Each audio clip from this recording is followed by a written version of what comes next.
back to another YouTube video, and in this video I'll be showing you guys how to fix Uber payment method declined on iPhone. If your ride won't book because your card keeps failing, this is how you can solve it fast.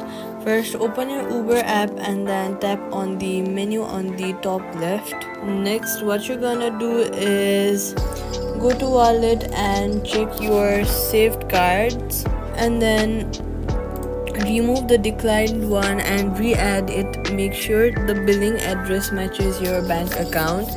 Next, check your Apple ID payment methods. Open your settings and then go to your name and then payment and shipping.